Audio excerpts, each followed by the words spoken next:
우리 앞뒤 옆에 계신 분들 축복하겠습니다. 축복합니다. 사랑합니다.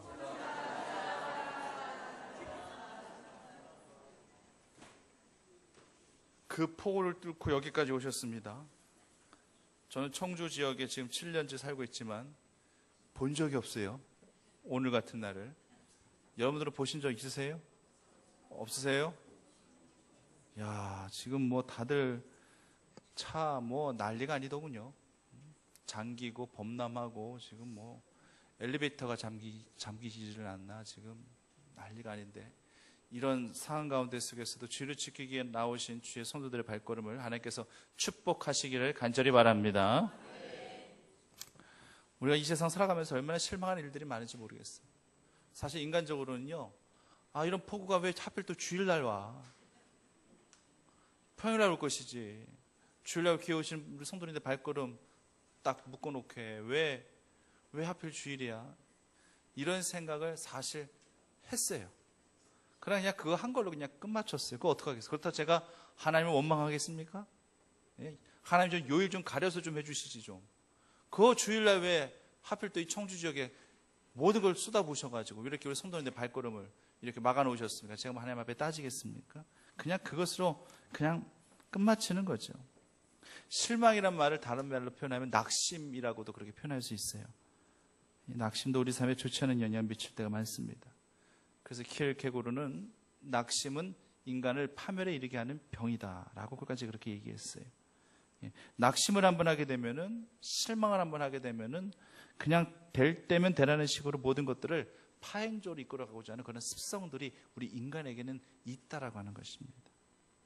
자살을 왜 하겠어요? 왜 스스로 목숨을 끊으려고 하겠어요? 그것은 낙심을 다스리지 못했기 때문에 그런 거예요. 낙심할 수밖에 없는 상황이 되었어요. 도저히 회복 불능이라고 단정짓고, 그 낙심 때문에 그 인생의 어떤 허물을 피력하면서 또 나를 낙심하게 한 그런 사람을 또 그렇게 원망하면서 그것을 견디지 못하기 때문에 결국에는 스스로 삶을 마감하는 경우들이 많다라고 하는 거예요. 엘리야 선지자도 이런 케이스입니다. 갈멜산상에서 위대한 승리 이후에 본인도 내심 바라는 게 있어요. 이제 뭔가 세상이 바뀌겠지. 이제 완전히 모든 이방 신상들은 다 척결되어지고 하나님이 다스리는 그런 시대가 오겠지.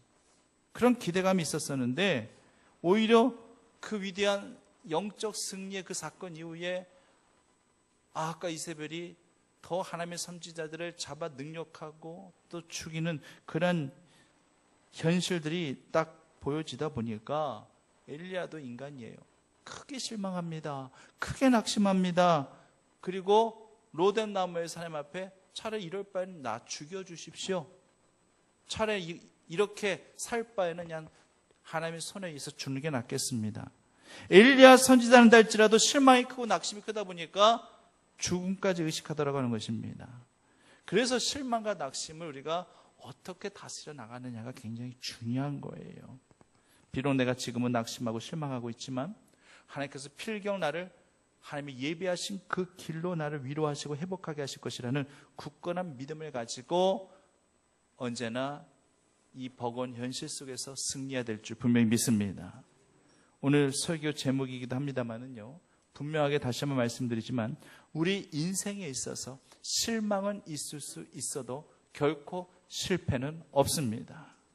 하나님 우리와 함께 하시는 이상, 하나님께서 우리의 삶을 주도해 나가시는 그 이상 절대 거긴 실패가 없는 거예요. 그렇기 때문에 우리는 이 본문의 말씀을 접하시면서 이 실망과 실패의 경계를 우리가 분명히 하실 수 있어야 됩니다.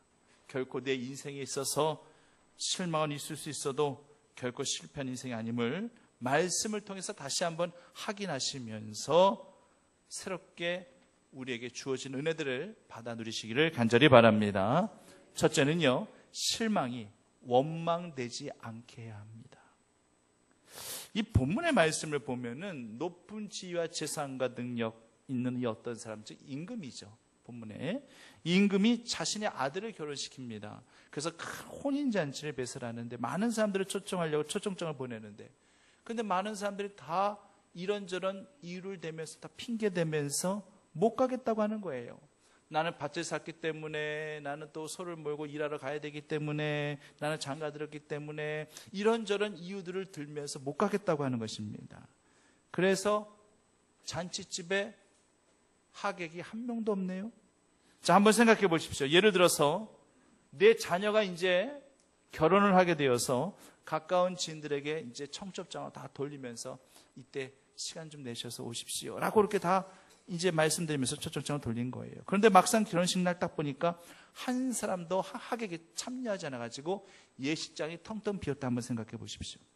물론 일부러 하객을 초청하지 않고 가족끼리만 그리고 가까운 지인들에게만 연락해가지고 그렇게 뭐 비밀리에 그렇게 결혼식을 하게 되는 경우도 있습니다만은 지금 본문의 경우는요, 손님들을 좀 많이 오십사하고 초청장을 이미 다 보낸 상태입니다. 근데 예식장에 하객 하나도 없다. 그렇단다 할지라면 결혼을 하는 당사자들뿐만 아니라 초청장을, 청첩장을 보낸 부모 입장에서는요, 엄청난 그런 실망감과 그리고 낙심을 솔직히 표현하게 됩니다. 별 생각을 다 하겠지요. 야, 내가 그동안 이렇게 사람과의 관계성이 내가 이렇게 문제가 있었던 건가? 이런 생각부터 시작해서 사람들에 대한 원망의 마음이 그렇게 점점점 누룩과 같이 번져가게 돼 있어요.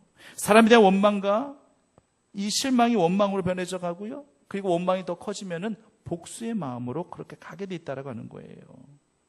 그래서 실망감을 가졌을 때 우리는 거기서 끝쳐야지요. 그때 우리들 마음을 잘 다스려 가야지요. 실망은 언제든지 원망이 될 수 있고 원망은 복수의 감정으로 갈 수 있다는 사실을 우리는 분명히 기억해야 돼요. 본문에서도요, 혼인잔치를 베풀었던 임금, 초청장을 보내가지고 사람들을 다 초청하고자 했는데 한 사람도 오지 않았어요. 엄청난 실망감을 표현하고 있습니다. 어침대 덮친 격으로요, 어떤 사람들은 이 임금이 보낸 종들을 잡아서 능욕하고 죽이기까지 하는 살인까지 하고 있어요. 본문 보니까 임금은요 더 이상 참을 수 없었어요. 그래서 7절 말씀처럼 원망과 복수의 감정으로 그 살인자들을 진멸하고 그 동네를 다 불살라버려 버립니다. 비유의 말씀이긴 하지만 본문의 임금도요, 자신이 데리고 있는 종들을 죽이는 그런 사람들을 용서하지 않았습니다. 실망감에서 원망으로 그리고 복수로 이어진 것처럼 그렇게 보여집니다. 하나님도요, 이 땅 가운데 예수님을 보내주셨습니다. 죄 많은 이 세상, 구원을 얻을 길이 전혀 요원할 수밖에 없었던 그런 인생들에게 예수님이 이 땅 가운데 초청장 가지고 찾아오셔서 믿기만 하면은, 받아들이기만 하면은, 영접하기만 하면은 모두 다 구원을 얻을 수 있다라는 이 구원의 진리를 저들에게 가르쳐 주셨음에도 불구하고 수많은 불신자들이 그 모든 주님의 손길을 뿌리치고 그 초청을 다 거절하고 거부해버리는 거예요.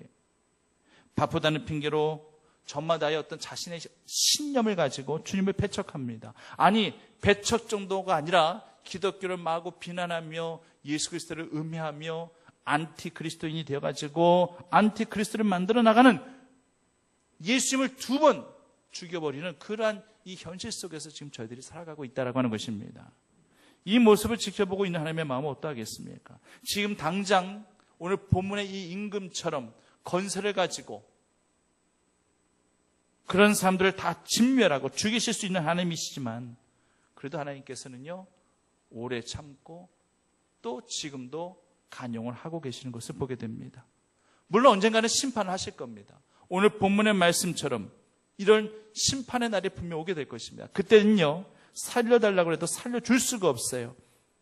그래도 감사한 것은요, 지금은 하나님께서 이 구원의 문을 활짝 열어놓고 기다리고 계신다라고 하는 것입니다. 성도님들, 실망을 하느냐 안 하느냐 이것이 중요한 게 아니라 실망, 이 낙심을 우리가 어떻게 관리하고 조절해 나가느냐가 중요한 것입니다. 하나님이 하시는 절대 영역은요, 우리가 절대 침범해서는 안 되는 겁니다. 거기에 하나님이 하시게끔 하나님 앞에 맡기면 되는 겁니다. 우리는 우리의 실망이 원망으로 가지 아니하도록 감정의 단도리를 우리는 잘하면 되는 거예요. 저는요, 결혼식 때 결혼식 주례를 하셨던 그 목사님이 솔직히 그때 당시 실망스러웠어요. 더 솔직히 말씀드리면 원망스럽기까지 했습니다. 왜냐하면요, 주례사를 하시는데 주례사만 30분을 넘게 하시는 거예요. 그리고 주례사 내용도요, 새롭게 출발하는 그런 신랑 신부를 좀 축복해주고 축하해주는 그런 내용이었으면 참 좋겠지만 한결같이 고난을 얘기하시고 십자가를 짊어져야 된다는 등 그런 말씀만 한 30분 이상을 그냥 하시는 거예요. 솔직히 그때 당시 무척 실망스러웠어요. 다른 날도 아니고 결혼식 날인데 너무 하신다는 생각이 들어서 솔직히 목사님이 원망스럽게까지 그렇게 느껴졌습니다. 그래서 제가 오죽하면요, 제가 그때 결혼식을 치르면서 그 목사님 주례를 들으면서 제가 마음속으로 그때 당시 어떤 생각했는지 아십니까? 내가 나중에 목사만 돼봐라. 내가 나중에 주례만 하게 되면은 난 절대 주례사 절대 10분은 내가 안 넘기고 주례사 내용에도 절대 십자가나 고난이라는 단어는 내가 절대 안 쓰리라. 지금 여태껏 그거 잘 지켜지고 있습니다. 여태껏 주례하면서 제가 주례사를 10분 이상 넘긴 적이 없고요. 고난이나 십자가라는 내용을 제가 집어넣은 적이 없어요. 제가 오죽하면은요, 결혼식 당일날 제가 그런 마음까지 먹었겠습니까? 그때 당시 저에게는 나름대로 그게 상처 아닌 상처였다고 하는 거예요. 신혼여행을 마치고 그래도 이제 교회로 목사님을 뵙기 위해서, 인사드리기 위해서 찾아갔었는데 저를 보시자마자 제일 먼저 하시는 말씀이 첫 마디가 김 전도사님 미안해. 예? 뭐가 미안하신데? 결혼식 마치고 사모님께 엄청난 잔소리를 들으셨대요. 어떻게 축복스러운 그런 결혼식인데 아무리 주의 길을 가는 전도사님이 결혼을 한다 할지라도 어떻게 축복의 말은 하나도 없고 어떻게 고난과 십자가 소리만 하냐고. 그러시면서 또 씁쓸하게 이런 말씀하시더라고요. 사모님이 그 목사님에게 이렇게 말씀하시더래요. 아니, 당신이 나하고 결혼해서 사는 것이 그렇게 고난이고 그렇게 십자가를 짊어지고 사는 삶이었냐고. 당신이 그렇게 느꼈으니까 후배 목회자가 결혼할 때 축복해 주지 못한 망정 고난이나 십자가를 짊어지는 그런 표현만 쓰는 거 아시냐고. 이렇게 사모님이 바가지를 긁으시더래요. 물론 사모님의 오해가 좀 있긴 했었습니다만은 어쨌든 제 결혼식 주례하시고 나서 사모님하고 엄청 싸우셨답니다. 이러실 필요까지는 없었는데 그 말씀 들으니까 이제 주례하신 그 목사님에 대해서 실망이나 원망의 마음이 아니라 괜히 불쌍히 여겨지는 긍휼의 마음이 들더라고요. 그렇습니다. 인간은요, 언제든지 사람이나 사건에 대해서 실망을 경험합니다. 낙심을 경험하면서 살아갑니다. 하지만 원망은 안 됩니다. 누군가가 나에 대해서 실망감을 안겨주었다면 오히려 그 영혼을 불쌍하게 여길 수 있는 긍휼의 마음을 가지시기를 바랍니다. 이거 아무나 가질 수 있는 마음이 아니거든요. 오죽하면 예수님은 하나님의 나라를 말씀하시는 그 산상보훈의 말씀에서 팔복에 대해서 말씀하시면서 긍휼히 여기는 자는 긍휼히 여김을 받을 것이라고까지 그렇게 예수님께서 말씀하셨겠습니까? 아무나 가질 수 없는 마음이라고 하는 것입니다. 한쪽 밤을 누군가 나를 때렸을 때 단 한쪽 밤까지 돌려댄다는 것이 그게 쉬운 일이겠습니까? 누군가 나에게 상처를 주었어요. 정말 큰 실망감을 안겨다 주었는데 그 영혼에 대해서 불쌍히 여기는 긍휼의 마음을 가진다고 하는 것이 그리 쉬운 일이겠습니까? 그러나 그 같은 마음을 갖는 것이, 그 같은 행동을 하는 것이 바로 하나님의 나라를, 천국을 소유한 자의 마음이라고, 그러한 행동이라고 하나님께서 말씀하시니 우리는 그대로 실천할 수 있는 그러한 신앙적 결단과 의지가 있어야 할 것입니다.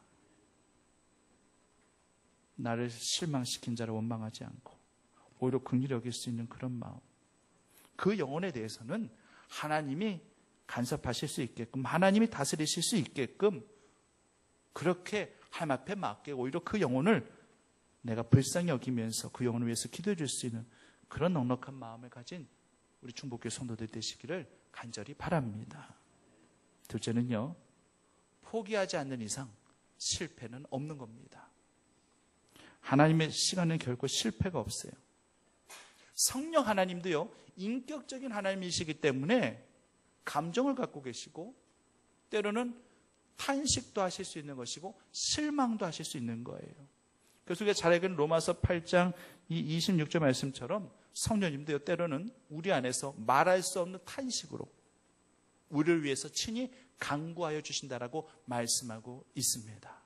그 영혼이 포기하지 아니하고 계속적으로 지속적으로 하나님을 향해서 계속 기도해야 되는데 몇 번 기도해보고 그냥 쉽게 낙심해가지고 실망해가지고 그냥 중도 포기해버리는 그런 인생이 되다 보니까 그 안에 계신 성령님께서 이러면 안 되는데, 이 영혼이 이렇게 기도하지 않고 이런 식으로 신앙생활해서는 안 되는데, 오직 답답했으면은, 성령님도 얼마나 실망하셨으면은 탄식하시면서 오히려 친히 그 영혼을 위해서 친히 간구하시겠냐는 것입니다. 그러니까 성령 하나님도 당연히 실망도 하실 수 있다는 얘기. 하지만 그렇다고 해서 우리를 향해서 너 나를 크게 실망시켰어, 그렇기 때문에 너는 인생의 실패자야, 이런 식으로 말씀 안 하신다라고 하는 거예요. 그렇기 때문에 절대 포기하지 않는 인생으로 다시금 새롭게 재출발할 수 있는 그러한 인생으로 우리를 위로해 주시고 격려해 주신다라고 하는 것입니다. 그렇기 때문에 우리 인생에 포기만 없단다 할지라면 절대로 내 삶에 실패는 없는 것인 줄 믿으시기를 바랍니다. 혼인잔치에 하객이 한 명도 없다. 그렇다고 해서 꼭 실패한 그런 잔치라고 말할 수 있는 것이겠습니까? 한 사람도 없다고 해서 실패한 잔치가 아니라, 만약 이 주인이 한 사람의 손님도 없다고 해가지고 그 잔치 자리를 아예 그냥 원천 봉쇄했다든지 그 자리를 완전히 포기했다든지 하면은 실패라는 단어를 쓸 수 있겠죠. 하지만 본문의 임금은요, 포기하지 않았습니다. 솔직히 매우 실망스럽기는 하죠. 그러나 실패한 잔치로 끝내기를 원치 않았습니다. 그래서 임금은 9절 10절 말씀처럼 종들을 밖으로 보내어 악한 자든 선한 자든 만나는 사람들마다 다 잔치로 불러들이는 거예요. 그랬더니만 잔치 자리에 손님들로 가득 차게 되더라고 하는 것입니다. 이건 절대 실패 아니죠. 오히려 성공입니다. 놀라운 반전입니다. 반전은 이렇게 하나님께서 만들어 주시는 것입니다.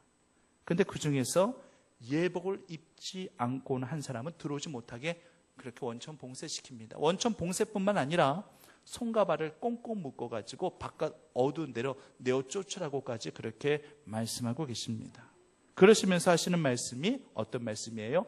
청함을 받은 자는 많으나 택함을 받은 자는 적으니라.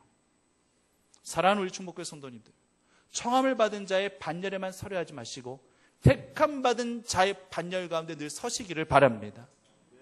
진짜 실패는 바로 이런 거예요. 우리가 마지막 천국 문 앞에 우리가 당도했음에도 불구하고 거기에 들어가지 못한단다 할지라면은, 우리가 문전박대 당하고 퇴짜당한단다 할지라면은, 배고픈 성난 사자같이,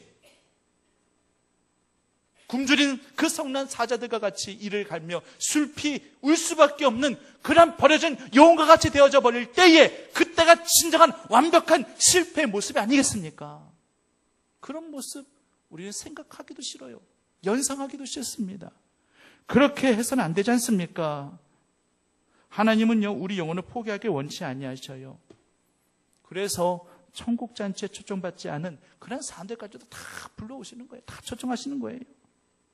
하나님의 관심과 기대 속에서, 또 특별히 우리들은 하나님의 선택함을 받은 하나님의 자녀들이기 때문에 결코 우리는요, 우리 삶에 고난이 있어도, 아픔이 있어도, 질병이 있어도 우리는 절대 실패자 아닙니다. 하나님 우리와 함께 하실 때에 우리는 언제나 승리자가 되어지는 것입니다. 단지 우리가 포기하지 않고 자포자기하지 아니하고 중도 포기하지 아니하고 그저 믿음 갖고 나아가면 되는 거예요. 하지만 우리가 믿음의 예복을 갖추지 못하고 단정치도 못하고 정갈하지 못한 그런 모습으로 하나님 앞에 나오려 갈 때면 하나님도 어느 순간 우리를 커트하실 수도 있어요. 여기서 예복은 믿음의 예복과 우리가 또 평상시 입는 옷, 이것도 다 총망라하는 거예요. 그렇기 때문에 교회 나와서 예배 드리실 때도 가장 깨끗한 옷으로, 정결한 옷으로, 준비된 옷으로 그렇게 차려입고 교회에 나오시는 것이, 이것이 하나님이 기뻐하시는 모습입니다. 여러분, 평상시 같은 복으로 여러분들 어디 콘서트장이나 어디 큰 무슨 행사가 있는 곳에 가려 한다 할지라면은 카트 당해요. 이 복장 갖고는 참석하지 못하십니다라고 그렇게 다 막아버리십니다. 우리가요, 대통령을 만나기 위해서 청와대를 가려 한다 할지라도 이 같은 복장 갖고 나가려면 아마 경호원들이 커트를 시키려지도 몰라요. 우리가 천국 문 앞에 다다랐었을 때에 믿음의 예복을 준비하지 못해서 당신은 못 들어갑니다라고 하나님께서 커트 시킨다는 할지라면 그때가 진정한 실패자가 되어지는 것입니다. 사랑하는 성도님, 믿음의 예복을 늘 갖추시고 늘 정갈한 모습으로, 단정한 모습으로 그렇게 하나님을 섬겨가실 수 있는 주의 자녀들이 되시기를 간절히 바랍니다. 포기만 안 하면 됩니다. 크게 낙심해서 원망한다든지 에이 내 삶을 포기해버릴래, 그냥 대충 살아, 이런 생각만 안 가지면 된다라고 하는 거예요. 세상에 낙심할 일이 얼마나 많은데요. 실망할 일이 얼마나 많이 있는데요. 가나 혼인잔치 이적 가운데 속에서 그 잔치를 베풀었던 구주인은요 얼마나 낙심천만이겠어요. 잔치집에 포도주가 떨어졌으니 얼마나 낙심천만입니까? 어떻게 될지 모르겠어요. 이 같은 위기의 상황 속에서 어떻게 될지 모르겠어요. 만약에 에이 모르겠다 그냥 알아서 해, 이런 식으로 자포자기했단다 할지라면은 정말 그 가나의 혼인잔치는 완전히 실패한 잔치가 되었을 것입니다. 그런데 포기하지 않죠. 방법을 찾는 거예요. 어떻게 하지? 어떻게 하면 이 포도주를 구할 수 있을까? 계속 찾고 또 찾고 찾다가 이 같은 사실을 이제 예수님의 어머니 마리아 알게 되었고, 그래서 결국 예수님이 개입하게 됩니다. 그래서 물로 포도주를 그렇게 만들어 가시고 그 포도주 맛이 이전에 내온 것들보다 더 맛있다고 고백되어지고, 그래서 상황이 정말 주인이 모든 것들을 체험하고 자포자기해서 모든 것들을 다 포기해버렸단다 할지라면은 실패한 잔치가 될 수밖에 없는 그런 상황 가운데 속에서 예수님께서 개입하시니까 이제는 성공적인 잔치로 변해버린 것입니다. 할렐루야. 하나님이 우리의 삶 가운데 이렇게 개입하시면 실패가 아니라 성공의 드라마가, 반전의 드라마가 우리 인생 속에 쓰여진다는 사실을 성도님들이 꼭 잊지 마시기를 간절히 바랍니다.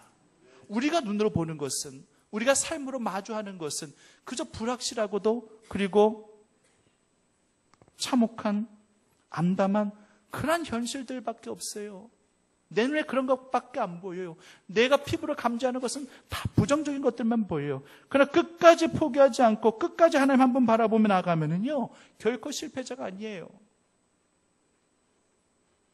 여호수아와 갈렙을 비롯한 나머지 정탐꾼들은 그들은 실패자입니다. 왜? 눈앞에 보여지는 것으로만 부정적으로 모든 것들을 봤기 때문에, 하나님께서 주셨던 그 확신과 약속의 말씀 다 저버렸기 때문에 그 사람들은 다 실패자입니다. 그러나 내 눈앞에 보여지는 현실들, 똑같은 현실이고 똑같은 장면이지만 이 배후에서 역사하셨던, 말씀하셨던 하나님을 철저히 믿고 신뢰하니까 내가 이 땅을 너희에게 주리라, 이 젖과 꿀이 흐르는 땅을 내가 너희에게 주리라, 그 약속 믿으니까 그들 장대같이 크단다 할지라도 우리가 늘 넘어설 수 있는, 우리의 바깥이 보여지는 아무것도 아닌 것인 양 보여지는 그러한 존재로 보여지더라는 얘기예요. 여호수아 갈렙은 이미 승리자였어요. 전쟁도 하기 전에 이미 승리자의 그러한 삶을 그들이 소유할 수 있었던 것입니다. 책 제목은 제가 기억이 나지 않습니다만 그 책에서는요 인간의 이 삶을 지탱해주는 기둥과 같은 것이 7가지가 있다라고 그렇게 얘기합니다. 그 7가지가 뭔가 하면은요 직장, 그다음에 재산, 그다음에 건강, 자녀, 부부, 가정, 그다음에 친구, 이렇게 7가지가 인간의 삶을 지탱해주는 그러한 기둥 같은 것이다 라고 이렇게 이야기합니다. 근데 7가지 사실 다 안 가지고 있어도 괜찮아요. 몇 가지 없어도 괜찮습니다. 그렇죠? 몇 가지 안 가지고 있다는 할지라도 우리 실패자 아니잖아요. 근데 만약에 이 7가지 중에서 내가 한 가지도 내가 갖고 있지 않다 생각해 보세요. 그러면은 아마 이 세상에서 제일 불행한 사람이요, 나는 삶의 실패자요, 아마 그렇게 자기 자신의 삶을 고백하려지도 몰라요. 7가지 중에서 한 가지도 안 갖고 있다. 근데 그런 사람이 있었어요. 성경에 보니까 그런 사람이 있었어요. 그런 사람이 누구예요? 욥입니다. 욥 보십시오. 사업이 전쟁으로 모두 도륙당해가지고 재산 모두 사라졌어요. 그러니까 이제 직장도 잃어버리죠. 재산도 잃어버렸죠. 그렇죠? 그다음에 자식들 다 재난으로 말미암아 이제 몰사 죽음을 당합니다. 그렇죠? 그러니까 자식도 다 잃어버렸죠. 욥도요 몹쓸 질병 걸려가지고 기아장으로 자기 몸 긁어대면서 건강 잃어버렸죠. 그렇죠? 건강도 잃어버렸고. 이제 아내도요, 기껏 한다는 얘기가 하나님 저주하고 그냥 죽으래요. 하나님 저주하고 죽으라는 얘기 하더니만 결국에는 가출해버려요. 그러니까 아내도 잃어버렸죠. 그러니까 가정도 자연스럽게 다 풍지박산 난 거니까 잃어버린 거죠. 그리고 마지막 남은 게 누구예요? 친구들이죠. 그나마 엘리바스, 빌닷, 소발이라는 그런 친구가 있었었는데 이때 보니까 엘리바스, 빌닷, 소발도 마찬가지로 욥을 향해서 이제는 원수로, 공격자로 그렇게 변해버리더라는 얘기예요. 친구가 있어도 더 이상 친구가 아니더라는 얘기죠. 그래서 결국에는 친구도 잃어버렸어요. 7가지 모두 다 잃어버린 존재가 바로 욥이었어요. 7가지 기둥이 욥에겐 다 무너지고 말았습니다. 뭐 하나 가진 것이 하나도 없네요. 아주 완벽한 실패자의 그런 전형의 모습을 욥이 보여주고 있는 겁니다. 우리는 이런 욥에 비하면 우리는 행복한 거예요. 그렇죠? 우리는 한 가지 이상 다 갖고 살아가니까 우리는 그래도 행복한 겁니다. 절대 불행하다고, 내 삶이 실패한 삶이라고 절대 이야기해서는 안 되는 겁니다. 누가 봐도 불쌍하고, 누가 봐도 가련하고, 누가 봐도 실패한 인생이라고 말할 수밖에 없는 그런 욥. 하지만 분명하게 말씀드리지만 욥은 절대 자신의 삶을 포기한 사람이 아니었기에 욥은 절대 실패한 인생이 아닙니다. 욥은 7가지의 인간의 삶을 지탱해주는 그러한 기둥을 하나도 갖지 못했지만 그가 가진 절대적인 것 그 한 가지가 있었으니 그게 무엇이겠습니까? 하나님을 향한 절대적인 믿음이었습니다. 이 절대적인 한 가지를 소유했던 욥이었기 때문에 욥은 절대 실패한 인생이 아니라고 하는 것입니다. 반대로 오히려 이 7가지를 다 소유하고 있단다 할지라도 가장 절대적인 하나님에 대한 믿음을 갖고 있지 못한단다 할지라면 그 사람은 실패자입니다. 다른 사람들이야 7가지를 다 가진 이 사람을 얼마나 부러워하겠어요.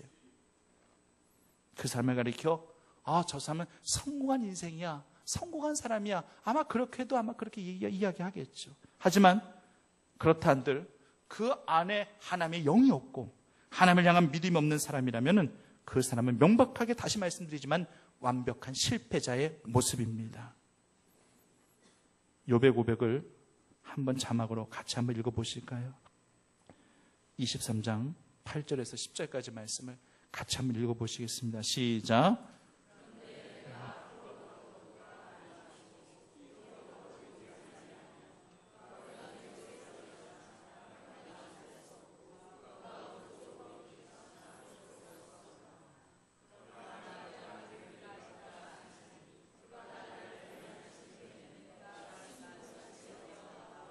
아멘.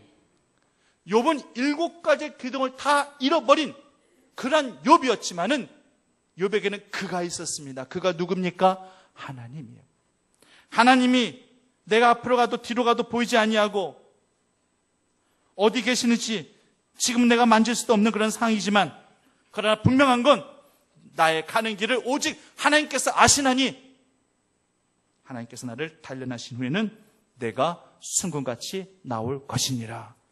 이 같은 확고한 믿음이 바로 욥에게는 있었어요. 가장 절대적인 거, 정말 절대적으로 소유해야만 되는 거, 그 하나님을 향한 그 믿음을 욥은 소유하고 있었기 때문에 절대 실패자가 아니라 성공자였어요. 결국에는 하나님께서 다 역전시키시고 반전시켜 주시고 그래서 갑절의 그런 축복을 우리 하나님께서 욥에게 다 허락하여 주신 것입니다. 성도님들, 요셉이 애굽의 국무총리 되어진 게 시험 쳐서 합격해서 국무총리 된 거 아니에요. 애굽까지 유학 가서 열심히 공부해가지고 거기서 출세해가지고 애굽의 국무총리 된 거 아니에요. 아시다시피 감옥에서 꿈 해몽 잘해서 거기에서 전격적으로 발탁돼서 애굽의 국무총리 대신까지 됐습니다. 이것은 전적으로 하나님께서 하신 것이죠. 하나님께서 하신 것이지만은 그 과정을 생각한다 할지라면은 하나님이 요셉으로 하여금 임신매매 당하게 하셨죠. 그리고 종살이도 하게 하셨죠. 그리고 누명도 씌우고요. 그리고 옥중에 집어넣어서 그 길에 지름길까지 내신 거예요. 대신 하나님께서 이렇게 역사하신 거예요. 요셉도 인간이기에 얼마나 많은 실망할 수 있었을까요?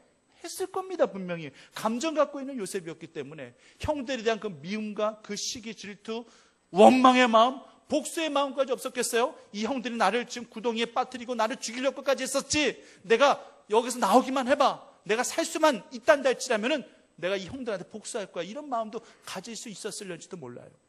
보디발 안에 나를 유혹하고 나를 미혹할 때는 언제고, 이제는 남편한테 발각될 것 같으니까 나한테 모든 것들 다 뒤집어 씌워가지고 내가 마치 자기를 겁탈하는 그런 청년인 양 그런 식으로 그렇게 나를 모함해? 내가 이 감옥에서 내가 나오기만 해봐, 내가 가만히 두질 않겠어. 이런 원망의 마음과 복수의 마음이 없으라는 법이 어디 있었겠어요. 그런데 철저 요셉은 하나님을 향한 믿음이 있었고 하나님이 자신의 삶을 이끌어 가실 것이라는 분명한 섭리를 알고 있었습니다. 하나님이 나와 함께 하신다는 사실을 믿고 확신할 수 있었기 때문에 모든 원망의 마음들, 복수의 마음들 이미 다 내려놓은 지 오래됐고요. 그저 하나님의 때에 찬 섭리와 경륜 가운데 그저 붙들려 믿음 갖고 나아가는 삶이 달 수가 있었던 것이었습니다. 사랑하는 성도님, 하나님의 섭리, 하나님의 그 경륜, 그 하나님의 섭리와 경륜은 언제나 성도님의 삶의 길을 주장하고 계심을 기억하시기를 간절히 바랍니다. 실망할 일들이 많이 있겠죠. 앞으로도 살아가면서 내 기대대로 되어지지 아니할 때 실망한 일들이 많이 있겠죠. 그러나 그런 실망한 일들이 많이 있단다 할지라도 절대 원망의 마음으로 가지 아니하도록 언제나 내 마음과 감정을 잘 컨트롤하고 그리고 잘 다스려갈 수 있는, 정말 이 주의 말씀이 내 이 감정의 컨트롤 박스가 될 수 있었으면 좋겠어요. 그래서 언제든지 상한 감정, 정말로 이 원한의 감정들 언제나 이 말씀이라는 이 컨트롤 박스에 다 집어넣으셔가지고 언제든지 긍휼의 마음으로, 사랑의 마음으로, 포용의 마음으로 그렇게 변화되어지는 그러한 은혜들을 받아 누리고 경험하시는 주의 손들 되시기를 간절히 바랍니다. 이제 말씀을 마무리합니다. 한번 저를 따라 하시겠습니다. 실망은 있을 수 있어도 결코 실패는 없다. 이것이 정말 저와 여러분들의 어떤 삶의 신앙의 영적 좌우명이 될 수 있기를 간절히 바랍니다. 절대 실망할 일이 앞으로도 있을 수 있다는데 할지라도 현실 바라보지 마시고 그 이면에 역사하시고 섭리하시는 하나님의 뜻과 은혜들을 구하시며 실패자로 나를 내버려두지 아니하시고 다시금 반전시키셔서 위대한 승리자가 되게 하실 그 하나님의 놀라우신 섭리와 사랑을 확신하시면서 이 버거운 세상 가운데 속에서도 늘 승리자의 믿음으로 살아가시는 주의 믿음의 자녀들이 다 되시기만을 간절히 축원합니다. 살아계신 아버지 하나님, 믿음 안에서, 신앙 안에서, 말씀 안에서 승리하는 저희 모두가 되게 하여 주시옵소서. 우리 인생의 우리 삶 가운데 실망한 일들, 낙심할 만한 일들이 많이 있단다 할지라도 하나님 결코 실패자가 아님을 기억하게 하셔서 주 뜻 갖고 믿음 갖고 나아가는 저희 모두가 되게 하여 주시옵소서. 예수님의 이름으로 기도드립니다.